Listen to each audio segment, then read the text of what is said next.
سرکار ہے تو یہ لوگ ہے، سرکار ہے تو نبوت ملی، اور علی کی ولایت کو ایکسپٹ کیا تو پوری نبوت آئی ہاتھ میں، اولی العزم بنے۔ یہ تسبیح اور کس نے پڑھی تھی؟ سبون قدوس نبی ابراہیم۔ اب بیچ میں بات آ رہی تو میں کیا کروں؟ واپس جاؤں گا میں آیت اللہ غدیری کے پاس۔ نبی ابراہیم کے پاس جانور تھے، شیپ، گوٹ، یہ وہ روز لے کے چرانے جاتے تھے۔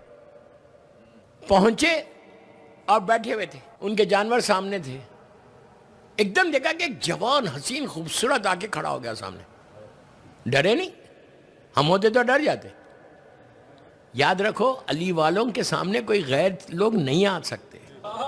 میں نے جو بولنا تھا بولا، یہ مت بولو کہ اس نے جادو کر دیا، اس نے جادو کر دیا۔ یہ ایک بیماری ہے ہمارے پاس انڈیا پاکستان میں، اور میرے پیچھے پڑے رہتے کہ بتاؤ جادو کا توڑ کیا ہے۔ میں نے کہا میں ہوں جادو کا توڑ۔ سمجھ آئی؟ اور یہ سب سے زیادہ پرابلم عورتوں میں۔ آپ یہ مت سمجھو کہ امریکہ کے پڑھے لکھے عورتیں تو وہ لوگ شکایت نہیں کرتے، وہ لوگ بھی کرتے۔ بھائی مجھے معلوم ہے نا، میں بھی 25-30 سال سے یہاں آ رہا ہوں، سب جگہ ہے، اس لیے کہ یہ جو خواتین ہیں یہ بھی سب کانٹیننٹ کی ہیں، تو کہیں باہر سے تو نہیں آئے۔ جادو کا توڑ، یہ توڑ بتا وہ توڑ بتا۔ ایک چیز زندگی میں یاد رکھو، علی والے کے اوپر، شیعہ نے حیدر کرار کے اوپر، جو مولا کا صحیح چاہنے والا ہوتا اس کے پاس شیطان نہیں آ سکتا، جادو نہیں ہو سکتا۔ جادو شیطانیت ہے، جادو ہے، میں اس کا انکار نہیں کر رہا، قرآن بول رہا ہے، لیکن وہ کس کے اوپر ہے؟ دشمن خدا، دشمن اہل بیت، ان کے اوپر ہو سکتی۔ آپ اگر عاشورہ پڑھتے رہیں روز، زیارت عاشورہ، گلاس میں پانی رکھو، عاشورہ کمپلیٹ ہو جائے، پھونکو اور پی لو، تمہارے قریب کوئی نہیں آئے گا، شیلڈ بن جائے گا۔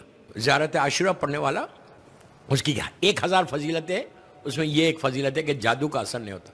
صرف جادو کا اثر، پرابلم کیا ہے ہماری کمیونٹی میں، یہاں کا نہیں ہے، آج ہی بات ہو رہی تھی کہ ان کی ساس نے کرا دیا۔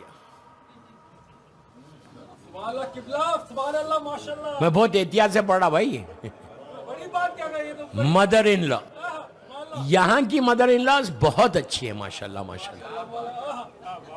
کس پہ کروایا؟ ڈاٹر ان لا پہ کروایا۔ کیا ظلم ہے، یہ ظلم ہے۔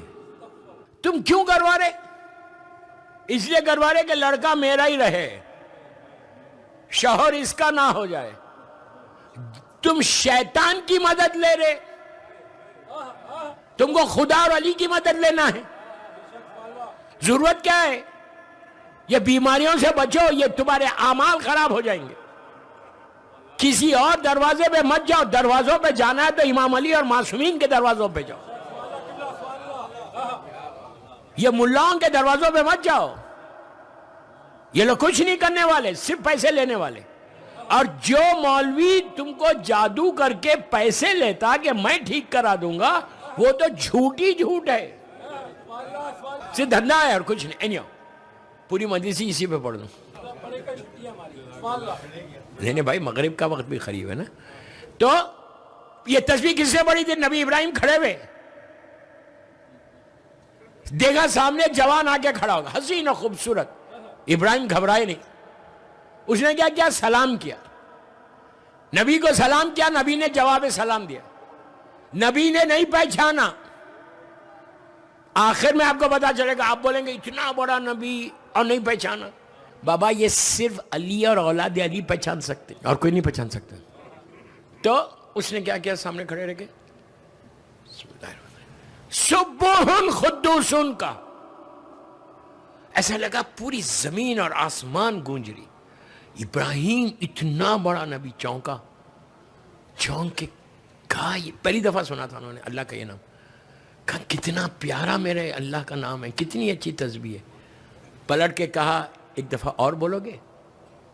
اس نے کہا سنو، میں فری نہیں بولتا، کچھ دو گے تم؟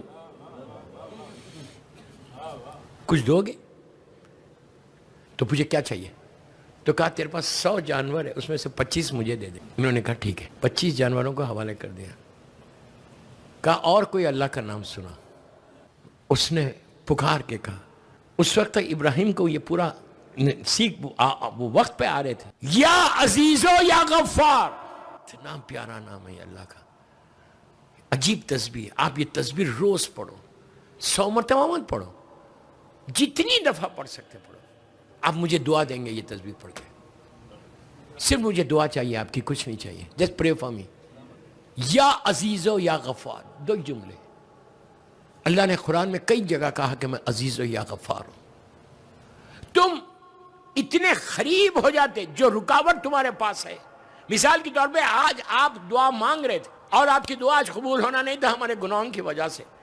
بٹ وین یو سے یا عزیز و یا غفار، اس کی تعریف کریں، معافی مانگیں، ایسا کھلتا راستہ. ایسا تعجب مت کرو، تعجب مت کرو. اللہ راستہ کھولنے میں اللہ کو دیری لگتی ہے. نبی ابراہیم کو اتنا اچھا لگا، یا عزیز و یا غفار. پوچھا ایک دفعہ اور کوئی سنو گے؟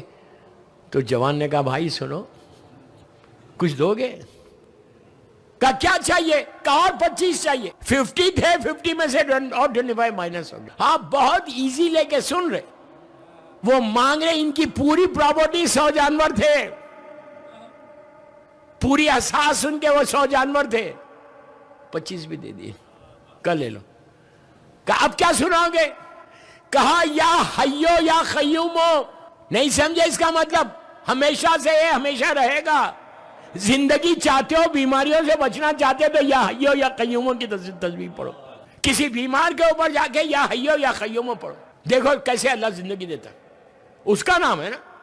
بیماریوں سے بچو گے، سال بھر تمہارا رزق کھلا رہے گا، جاب سے لے آف نہیں ہوگا، بزنس تمہارا ڈاؤن نہیں ہوگا.